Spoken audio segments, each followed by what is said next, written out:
hitzarmena blokeatua dago eta blokeatu dugu errepidea ikusteko, gizarte ikusteko gure egoera zer den eta nola gaude. Eta nahi dugu patronala eta gobernua hau desblokeatzea.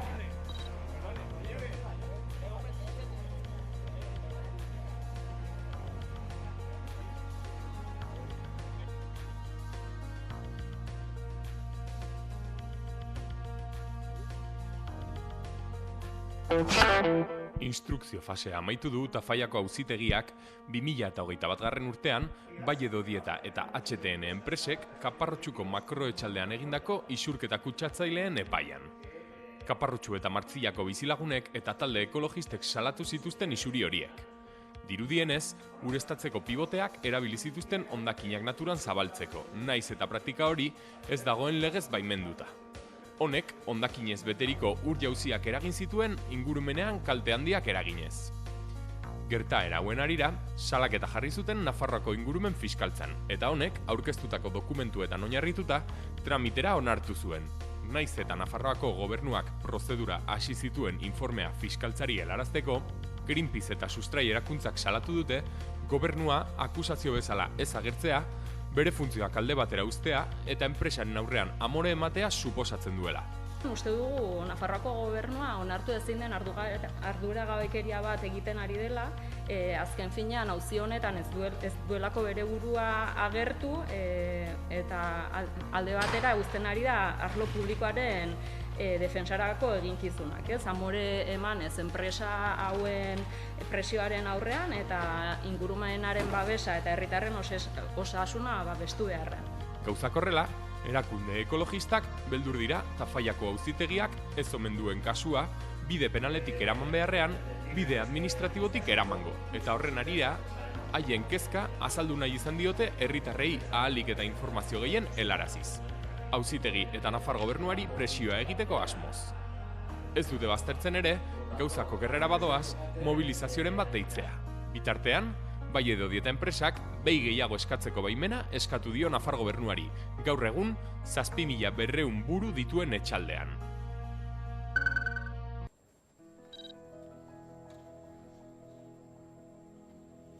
Bozketaren emaitza onako izan da 72 eman dugu botoa, 12 boto alde, 61 kontra, beraz, ez da itzultzen lege proiektua Jaurlaritzara.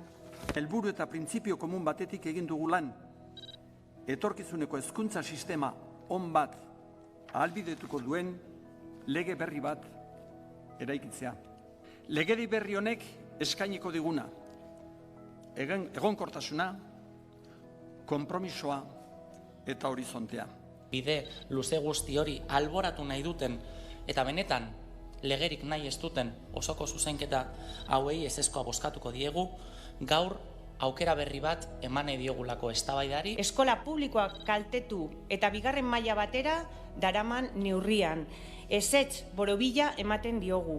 Azkenean, Legebiltzarreko ordezkaritzaren 82ak argi daukagu lege bat onartu nahi dugula, Euskadiren etorkizunari, aukera berdintasunari, gizarte kohesioari eta kalitateari erantzuteko. Cuyo eje es el euskera y se articula a través de 2 lenguas oficiales y al menos una lengua extranjera, 3 lenguas, enfoque plurilingüe, flexibilidad y adaptabilidad, inclusividad y eficacia.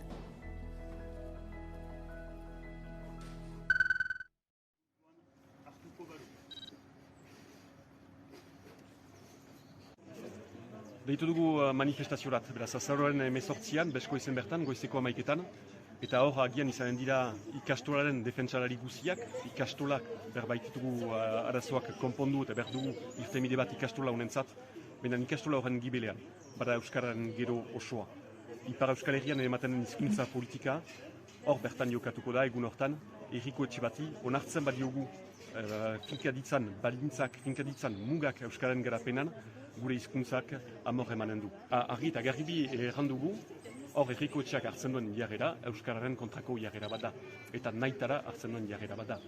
Ikastola mugatu nahian, nahi dute Euskara mugatu beren herrian. Eta aukera eta dei bat egiteko petxeei eseri daitezen ikastolarentzat irtenbide bat bilatu dezagun denon artean. Eta desblokeatze horretan nik uste dugu Euskal Herriko ikastolen babesa horrek indarra emango diola.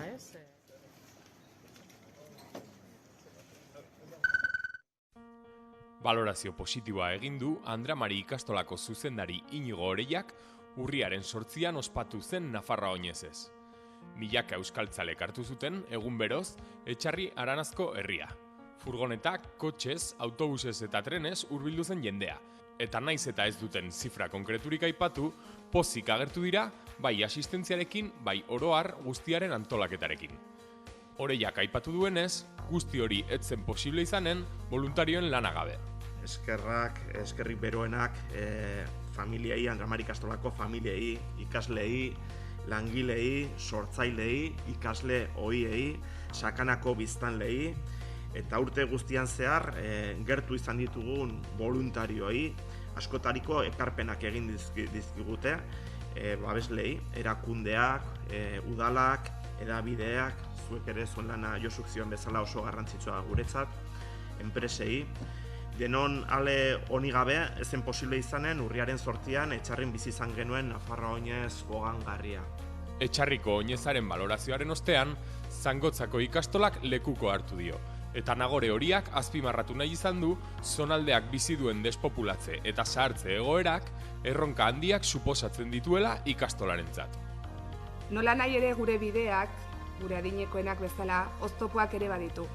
Gure eskualdean, azken urteoetan jasotzen ari garen jaiotze defizitaren ondorioz, despopulatzearen eta zahartze demografikoaren gaia mahai gainean daukagu. Eta kontu horrekin larrituta gaude. Zangotzako ikastola eragile sozial eta sozializatzaile aktiboa den heinean, Nafarroa oinezen erakusleioa erabili nahi dugu joera horretan eragiteko. Gauzak horrela, lanean daia da ikastola. Datorren urrirako Zangotzako kaleak euskararen aldeko aldarriz betetzeko.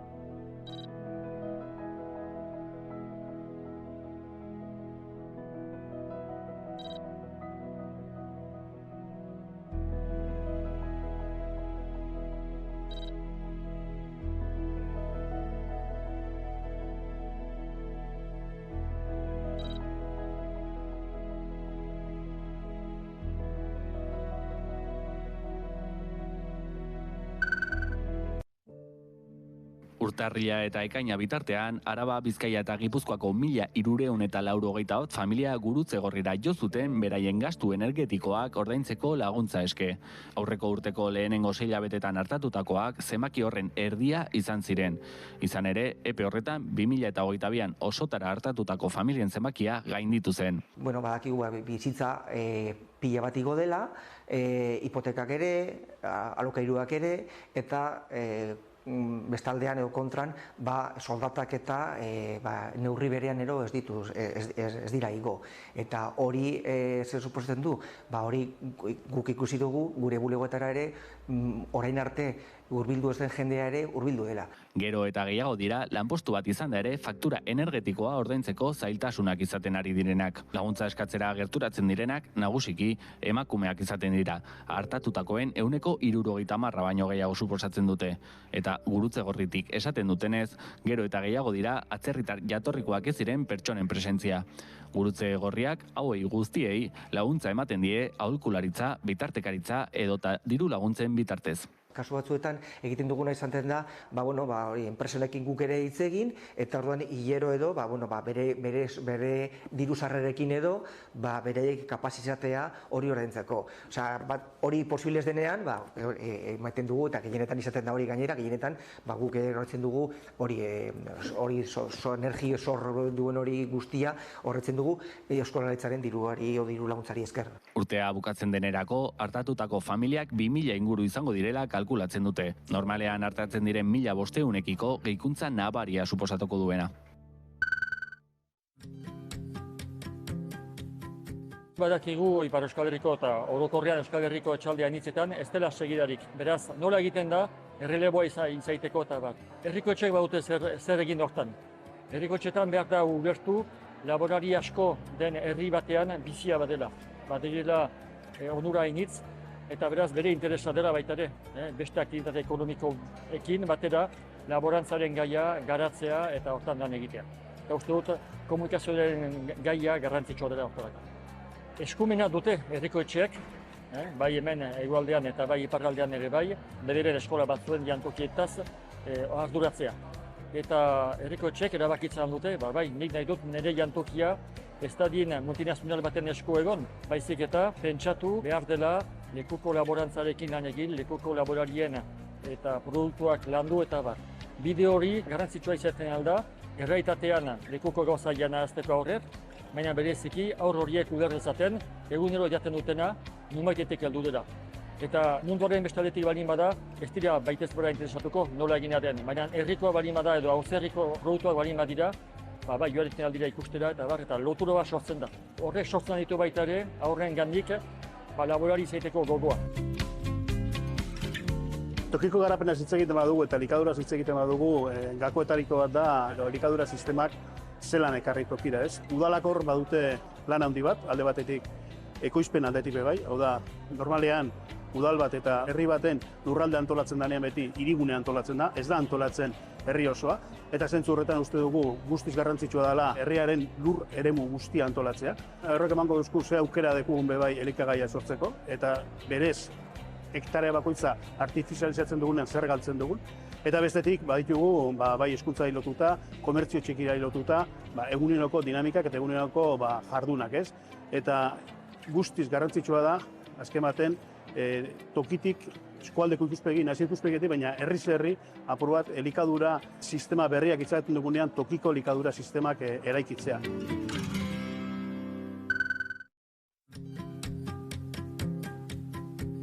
Gaur hezkuntzaren atalean aritu gara nolabait ere hezkuntza komunitatearen ardura kolektibo gisara eta planteamendu horretan beraz proposatzen hezkuntza tokiko kontseiluak o batzordeak edo sortzeko garaia badela, non landuko diren herri kurrikulumak, baina kurrikulumak kontuz zahar berritu edo berbegiratu beharko lirateke, batzuk lehenago ere egin izan direlakoz, kontuan hartuta gaurko Euskal Herriaren erronka zein diren, beraz feminismoarena, teknologiarena, klima larrialdiarena, euskararena eta kulturaren transmisioarena biztan dena, eta hortan ez, nolabait gudenok ez jendarte gizara hezkuntza agente bat bagarela aipatuz, eta horren bueltan aritu gara, eta orain eztabaidan ari gara bilatzeko, esperientzia interesgarria. Aramaixoko herri kurrikuluma bada esperientzia bat, beste esparru batzuetan moduen, norberen historiak norberak kontatzeko ekimen bat, ezta? Da orduan, gure herrixan, gure aur gaztiak jakin beharreko kontuak eskolan integratzeko saiakera bat. Eta txikitasunak auki aldauen, oztopuetatik aratau oso herri ekimenetik sortu zen esperientzia izen zen, oso eragile desberdinak gainera artikulautako proiektu bat, eta esan geike eskolai aportatzen dutona, eskola txikinen sarien egon dabe, badala beste gehigarri bat, ezta? Integratzeko eskola eta herrixan arteko harremana eta eskola edo hezkuntza esperientzia ez da izen amaitu eskola eremuan bakarrik.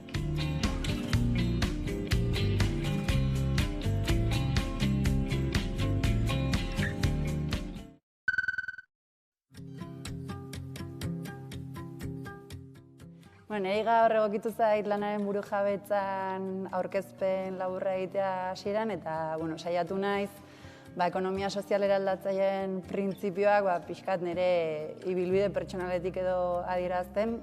Ni kooperatiba batean hasi nuelako nire lan jarduna.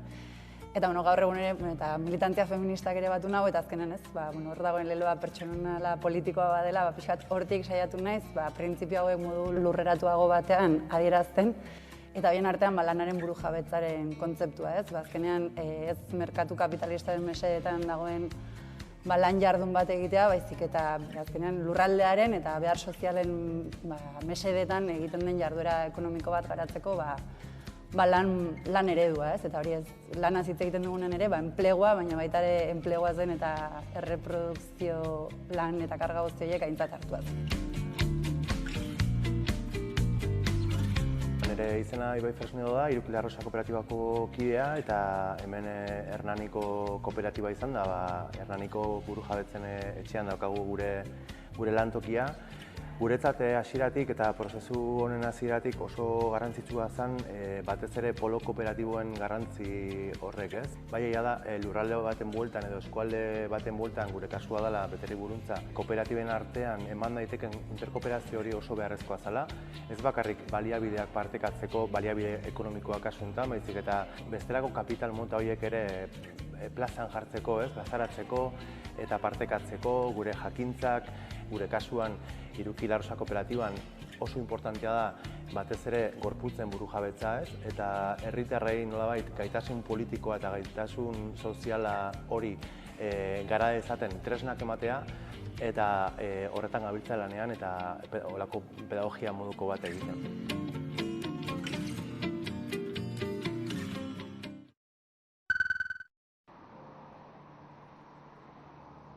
Bilboko udaleko gobernu batzordeak onartu du etorkizuneko emisio txikiko eremua arautuko duen ordenantza proiektua. Ibilgailu kutsatzaileek eta oso kutsatzaileek mugatuta izango dute emisio txikiko eremuan sartzea, zirkulatzea eta aparkatzea.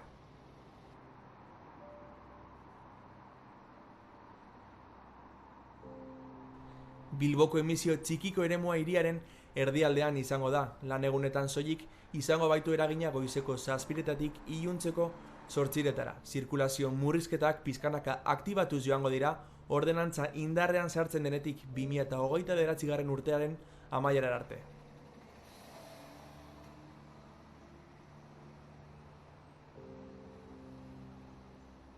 Bilboko airearen kalitatea eta osasun publikoa hobetzea du helburu proiektuak. Nora Abeteren esanetan ordenantza honek aukera ematen digu uriaren irisgarritasuna bermatzea eta mugikortasun jasangarriagoa sustatzea. Ibilgailuen zirkulazioa da kutsadura iturri nagusia Bilbon, hain zuzen ere airearen kalitateari eta biztanleen ongizate akustikoari eragiten die. Udalaren esanetan ordenantzaren diseinua hiriaren ezaugarriak kontuan hartu dituen azterlan baten emaitza da. Gasteizko udalaren adinekoen zerbitzuak doako aholkularitza psikologikoa eskainiko du 60 urtetik gorako pertsonentzat. Bizitzako egoera zaila edo berriei aurre egiteko laguntza eskainiko du zerbitzuak pertsonen ongizate emozionala hobetzeko asmoarekin. Aholkularitza zerbitzua izango da lanketa psikoterapeutikorik gabe. Aholkulariek erabiltzaileak entzun eta orientazioa eskainiko diete une txar batetik ateratzeko, gatazka bat gainditzeko edota erabakiak hartzeko besteak beste. Zerbitzua doakoa izango da, pertsonala eta isilekoa. Gasteizen erroldatuta dauden 60 urtetik gorako lagunentzat zuzenduta dago, eta pertsona bakoitzak gehienez 5 saio burutu ahal izango ditu. Hitzorduak aurretik eskatu behar dira 945 19 82 80 zenbakiaren bitartez urriaren 30 aurrera. Saioak astean zehar izango dira erabiltzaileari egokitutako ordutegietan. Laudioko Glavista enpresaren auzia irtenbiderik gabe jarraitzen du. Enplegu erregulaziorako espedientea etenik dago momentuz. Guardian eta Parter Capital taldeetako zenbait enpresek auzitegiak eskatutako dokumentazioa prozesuan erasten duten bitartean. Espedientea burutzen bada, Glavistako 240 lanpostuak suntsitu daitezke. Kaleratzeak eragozteko, Elkarrekin Araba taldeak erakunde publikoen inplikazioa aldarrikatzen duen mozioa aurkeztu du Arabako batzar nagusietan. Eusko Jaurlaritza eta Arabako Aldundiak Parter Capital enpresarekin bitartekaritza lanak egitea eskatzen dute. Amine taldeak lantokia erosteko egindako eskaintzaren bideragarritasuna ikertzeko. Bitartekaritza huts egitekotan, Glavista salbatzeko plana martxan jartzea aldarrikatzen dute. Lo que planteamos es que se proceda a ejecutar de forma directa un plan de salvamento público para Glavista, que debería incluir, en primer lugar, la expropiación de la empresa y los terrenos necesarios para su funcionamiento por razones de interés general. En segundo lugar, el control del accionariado y la financiación. Y en tercer lugar, conservar totalmente los empleos de la empresa. Bien bitartean, langileek beraien lanpostuen defentsan egindako mobilizazioekin jarraitzen dute. Ostegunean, Guardian enpresaren sarreran elkarretaratu dira, 240 lanpostu salbatuko dituen irtenbidea aldarrikatuz.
Volvo enpresak Altsasuko Zunzundegirekin itxitako akordioak 300 lanpostu baino gehiagoren sorrera eramanen ditu sakanara. 2024ko maiatzetik aurrera, enpresa nafarrak 2 autobus modelo berri ekoitziko ditu. Volvo 9700 eta Volvo 9900. Azken hau elektrikoa izanen da. 783 autobus fabrikatzeko akordioak egun 400 langile dituen enpresak plantilla ia bikoizteko asmoa du 2028 urtera bitarte. Asteartean, 31 langile berri sartu ziren lanera, eta akordioa ospatzeko ekitaldia egin zuten Altsasun. Maria Txibite lehendakariak eta Mikel Irujo kontseilariak hartu zuten parte bertan. Zunzundegi y Volvo han firmado un contrato que multiplica la producción de esta planta y que garantiza que esta fábrica siga siendo uno de los estándares industriales de la sakana. Nafarroako enplegu zerbitzuak ikastaroak martxan jarri ditu. 2 autobus hauen montajerako beharrezkoak izanen diren trebetasunak ikasteko. Osotara, 221 ikaslek parte hartuko dute. Nazioa guztion ahotan dago, eta gure herria dago zatituta 2 estatutan eta 3 lurralde antolaketa ezberdinetan, beste batzuk ezarri dituztenetan. Eta uste dugu herri honen gehiengoak hain zuzen ere bere etorkizuna antolatu egin nahi duela.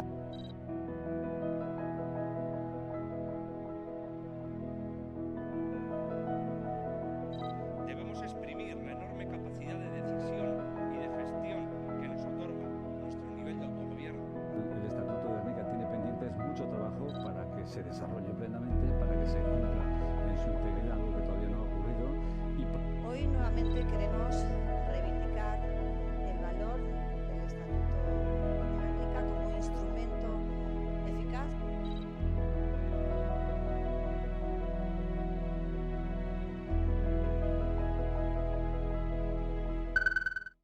Es que tenemos la investidura cada vez más cerca, que vamos avanzando y por tanto, bueno, vamos sin pausa hacia lo que yo creo que es, bueno, cumplir con el mandato de la ciudadanía española, que son 3 cosas bien definidas. El primero, que no haya un gobierno de Feijóo con Abascal, eso afortunadamente ha sido evitado. Segundo, que no haya repetición electoral y lo más importante, que se sigan poniendo en marcha políticas de convivencia, también de estabilidad y de progreso en nuestro país.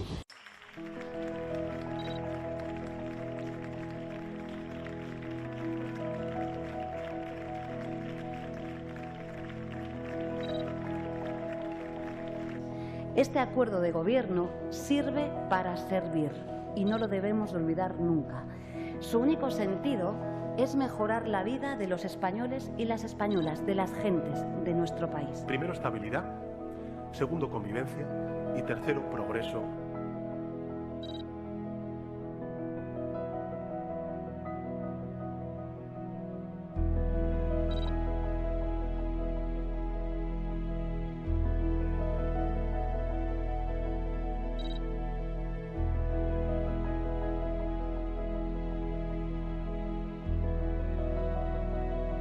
وليس لأي شيء آخر. وإذا ضربنا مثالا على حالة الزميل وائل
Bueltan da Buktegi euskal literaturaren jaialdia. Sortzaile, idazle eta irakurleen topagune izango da beste behin Usurbil urriaren 28an.